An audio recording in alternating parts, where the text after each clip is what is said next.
নমস্কার। আশা করি আপনারা সকলে খুব ভালো আছেন। আমাদের আগের গল্প এবং কবিতাগুলোকে ভালোবাসা দেওয়ার জন্য অনেক অনেক ধন্যবাদ। আজ আমরা বেঙ্গলি কানেকশনে ফিরে এসেছি একটা মন ভালো করে দেওয়ার মতো গল্প নিয়ে। গল্পটা লেখক সমরেশ মজুমদারের লেখা এবং গল্পের নাম বন্ধুর মতো। আশা করছি এই গল্পটাও আপনাদের খুব ভালো লাগবে। গল্পের শেষটা খুব সুন্দর, তাই দয়া করে গল্পটা শেষ অবধি শুনবেন।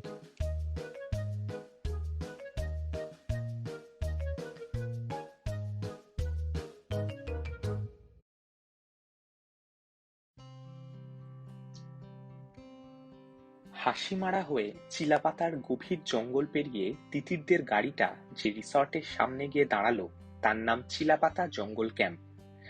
তিতিরের বাবা কমলেশ এক বন্ধুর কাছে শুনেছিলেন ওই রিসর্টের কথা।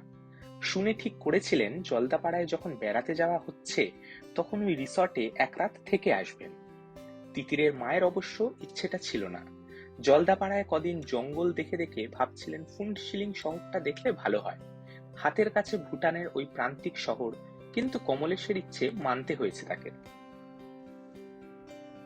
তিতিরের কিন্তু জঙ্গল দেখতে ভালো লেগেছে। জলদাপাড়ায় হাতির পিঠে চড়ে ভোর ভোর সময় ওরা একটা গন্ডার দেখতে পেয়েছিল, তবে বেশ দূর থেকে। মাহুত বলেছিল গন্ডারটার মন খারাপ বলে কাছে আসেনি, অন্যদিন আসে। তবে পাখি দেখেছিল অনেক, আর বাঁদর। দুষ্টুমি করলে মা বকেন, বাঁদরামি করো না, কিন্তু ওই বাঁদরগুলোকে দেখে তার মজা লেগেছিল। তাদের গাড়ি থেকে নামতে দেখে এক ভদ্রলোক এগিয়ে এলেন। বয়স্ক মানুষ, হাত জোড় করে বললেন, আসুন, আপনি কি কমলেশ বাবু? কমলেশ নমস্কার করে মাথা নাড়লেন, বললেন, খুব সুন্দর জায়গা। ভদ্রলোক নিজের পরিচয় দিলেন। ওই রিসর্টের মালিক তিনি। জঙ্গলের গায়ে অনেকখানি জায়গা নিয়ে সুন্দর সুন্দর ঘর করেছেন। ঘরগুলো মাটি থেকে কিছুটা উঁচুতে, কাঠের খুঁটির ওপর। তার একটায় নিয়ে গেলেন তিনি। পাশাপাশি দুটো ঘর, সেখানে সব রকম স্বাচ্ছন্দ্যের ব্যবস্থা রয়েছে। পেছনের বারান্দায় যেতেই তিতির নদীটাকে দেখতে পেল। ছোট্ট নদী, জঙ্গল থেকে বেরিয়ে আবার জঙ্গলে ঢুকে গেছে। ভদ্রলোক বললেন, ওই নদীর নাম বামনী। মা হাসলেন, বামনী? অদ্ভুত নাম তো। ব্রাহ্মণ থেকে না বামন থেকে নামটা তৈরি হয়েছে? কমলেশ বললেন, আগেকার দিনে ব্রাহ্মণরাই স্ত্রীকে বামনী বলতেন।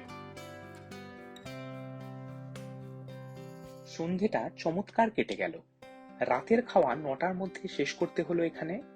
10টার পর জেনারেটরের আলো নিভে যায়। তখন ঘরে ঘরে মোমবাতি এবং নাইট ল্যাম্প, যেটা জরুরি প্রয়োজন জ্বালাতে হয়। মা বললেন, দুটো ঘর, যখন তখন আমি আর তিতির একটা ঘরে শোবো, তুমি অন্যটায় যাও। কমলেশ বললেন, ওকে, তোমরা শুয়ে পড়ো। দুটো মশারি টাঙিয়ে দিয়ে গিয়েছিল রিসর্টের কর্মচারী। তার একটায় ঢুকে পড়ল তিতির, অন্যটায় মা। কলকাতায় মশারির মধ্যে শোয়ার অভ্যেস ছিল না, জঙ্গলে বেড়াতে এসে শুতে হচ্ছে। তিতিরের বেশ মজা লাগছে মশারির মধ্যে শুয়ে। মনে হচ্ছে ঘরের মধ্যে আর একটা ঘরে সে শুয়ে আছে।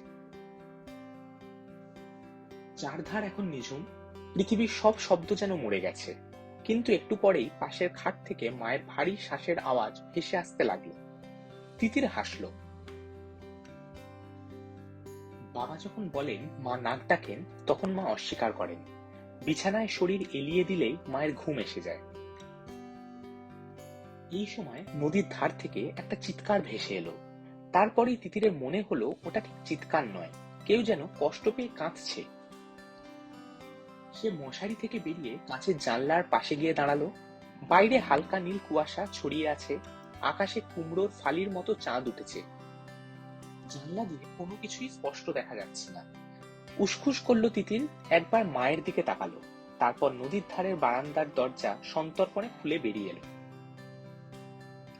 এখন তার সামনে খানিকটা পরিষ্কার ঘাসের জমির পরে নদী। নদীর পাড়ে শুধু জঙ্গল আর জঙ্গল। যে প্রাণী চিৎকার করেছিল বা কেঁদেছিল তাকে এখন দেখতে পাওয়া যাচ্ছে না। নদীর জলে এক চিলতে আলো পড়ায় কি সুন্দর দেখাচ্ছে। মুগ্ধ হয়ে দেখছিল তিতির। জেনারেটর বন্ধ হয়ে গেছে অনেকক্ষণ আগে। ঘন অন্ধকারে ঢেকে আছে রিসর্ট, কিন্তু সামনের বামনি নদী এবং গায়ের জঙ্গলের অন্ধকার অনেকটা পাতলা। তাকিয়ে থাকতে থাকতে যখন চোখ অভ্যস্ত হয়ে উঠেছে, তখন তিতিরের মনে হলো নদীর গায়ে কিছু একটা নড়ছে। তারপরই বুঝতে পারলো ওটা একটা হাতি, কিন্তু খুব বাচ্চা হাতি। ছোট পা, ছোট সুর, বোঝাই যাচ্ছে নদীটা পেরিয়ে এসে থমকে দাঁড়িয়েছে। তিতিরের মনে পড়ল জলদাপাড়ায় এসে বাবা বলেছিলেন, হাতিরা সবসময় দলবদ্ধ থাকে, কেউ একা ঘোরে না, বাচ্চারা তো নয়। তাহলে নিশ্চয়ই এই বাচ্চা হাতির মা বাবারা কাছাকাছি আছে, এখনই তাদের দেখা পাওয়া যাবে। যদি তারা নদী পেরিয়ে এদিকে চলে আসে, তাহলে কি এখানে থাকা নিরাপদ হবে? এই কাঠের বাড়ি যতই মজবুত হোক বা কেন, হাতিরা সহজেই ভেঙে ফেলতে পারবে। তিতির সতর্ক হলো, যেই সে দলটাকে নদী পার হতে দেখবে, অমনি মা বাবাকে ঘুম থেকে তুলে দেবে, যাতে সবাই এখান থেকে সরে যেতে পারে। কিন্তু বাচ্চা হাতিটা টলমলে পায়ে এগিয়ে এলো সামনে। দলের কাউকে দেখা যাচ্ছে না। বেশ জোরে শ্বাস ফেললো দুবার, সুর উঁচিয়ে ওপরের দিকে তাকালো। তিতিরের মুখ থেকে বেরিয়ে এলো, আহ আহ আহ। সঙ্গে সঙ্গে সুর নামিয়ে গুটগুট করে চলে এলো হাতিটা বাড়ির কাছে। বেশ মজা লাগলো তিতিরের, একদম বাচ্চা ওটা। সে পাশে গিয়ে দাঁড়ালে মাথার সমান হবে। নদীর দিকে তাকালো তিতির, না, অন্যদের দেখা পাওয়া যাচ্ছে না। এবার বাচ্চা হাতি সুর তুলে বারান্দায় ছুটতে চাইছে। তিতির সাহসী হলো, হাঁটু মুড়ে বসে হাত বাড়িয়ে সুরটাকে স্পর্শ করলো। কি নরম সুর! হাতিটা আরো এগিয়ে সুর তোলার চেষ্টা করলো। সেটা ছোট হওয়ায় বেশি ওপরে এগোচ্ছিল না। তিতিরের মনে হলো নিশ্চয়ই বাচ্চাটার খিদে পেয়েছে। সে দ্রুত ঘরে ঢুকে পড়ল। অন্ধকারেও মায়ের প্লাস্টিকের ঝুড়িটাকে পেতে অসুবিধে হলো না। এখানে আসার সময় হাসিমারা বাজার থেকে যেসব ফল মা কিনেছিলেন, তার একটাও খাওয়া হয়নি। ঝুড়িটাকে নিয়ে বারান্দায় আসতেই বাচ্চাটা সুর তুলল। প্রথমে কলাগুলো এগিয়ে দিল তিতির। চট করে সেগুলো মুখে চালান করে দিল বাচ্চাটা, দিয়ে এক পাক ঘুরে নিল। তিতির বুঝলো ওর খুব আনন্দ লাগছে। এরপর গোটা ছয়েক আপেল একটা একটা করে দিল বাচ্চাটাকে। আপেলগুলোকে চিবোতে সময় লাগলো। খেয়ে মাথা দোলাতে লাগলো বাচ্চাটা। এখন 6টা কমলা লেবু পড়ে আছে। সেগুলো খাওয়া শেষ করতেই নদীর ওপর থেকে গর্জন ভেসে এলো। তিতির চমকে মুখ তুলতেই দেখলো একটা অন্ধকারের পাহাড় নদীর দিকে এগিয়ে আসছে। নিশ্চয়ই ওটা ওই বাচ্চার মা। ডাক শুনে বাচ্চাটা ফিরে যেতে যেতে দাঁড়িয়ে গেল। তারপর দৌড়ে ফিরে এসে আবার সুর ওপরে তুলল। তিতির তাকে স্পর্শ করতেই বাচ্চাটা দৌড়ে নেমে গেল নদীর ভেতর। কোনো রকমে সে ওপর যেতেই মায়ের গলা থেকে বকুনি গোছের আওয়াজ বের হলো। ওরা মিলিয়ে গেল জঙ্গলের অন্ধকারে।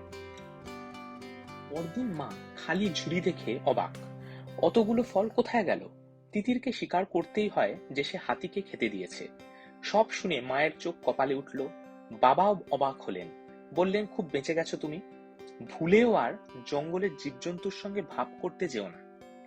ওই বাচ্চাটার মা তোমাকে তো বটেই, আমাদেরই মেরে ফেলতে পারত। সারা দিন রিসর্টে কাটিয়ে বিকেলে ওরা গাড়িতে উঠল। ওখান থেকে সোজা কুচবিহারে যাওয়া হবে। সেখানে রাত কাটিয়ে পরের দিন কলকাতার ট্রেনে উঠবে। এখন ড্রাইভারের পাশে তিতির, পেছনে মা বাবা। বাবা বললেন, ড্রাইভার ভাই, অন্ধকার হয়ে যাওয়ার আগেই জঙ্গল থেকে বেরুতে হবে। মা বললেন, তাহলে জুড়ে চালানোর দরকার নেই। গাড়ি চলছিল জঙ্গলের মধ্য দিয়ে। দুপাশের গাছে অজস্র পাখি সমানে চিৎকার করে যাচ্ছে। কয়েকটা হনুমান সরু রাস্তা জুড়ে বসেছিল। হর্নের শব্দে মুখ খিচিয়ে সরে গেল। ড্রাইভার বলল, আমাদের গালাগালি দিল।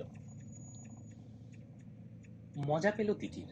আলো কমে আসছে। ড্রাইভার বলল, আর আধ মাইল গেলেই কুচবিহার যাওয়ার পিছনের রাস্তা পেয়ে যাব। রাস্তাটা বাঁক নিচ্ছে, নুড়ি বিছানো রাস্তা। হঠাৎ ব্রেক কষল ড্রাইভার।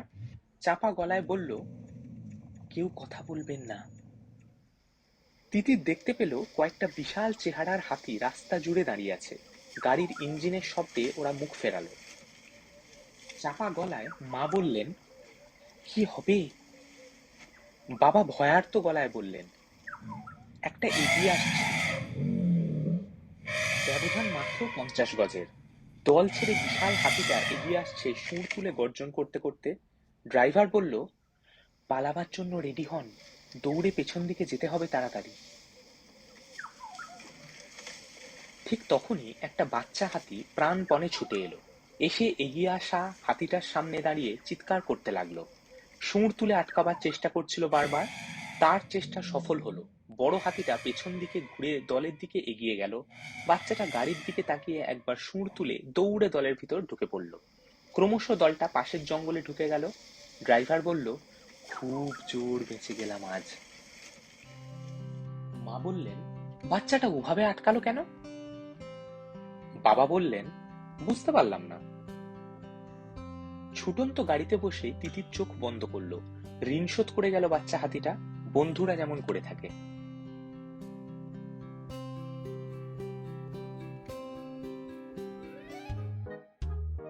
গল্পটি শোনার জন্য সকলকে অনেক অনেক ধন্যবাদ। আপনাদের যদি এই গল্পটি ভালো লেগে থাকে তাহলে লাইক, শেয়ার আর সাবস্ক্রাইব করতে ভুলবেন না। আর আপনাদের কি ধরনের গল্প বা কবিতা ভালো লাগে সেটা দয়া করে কমেন্ট বক্সে লিখে জানাবেন। ধন্যবাদ।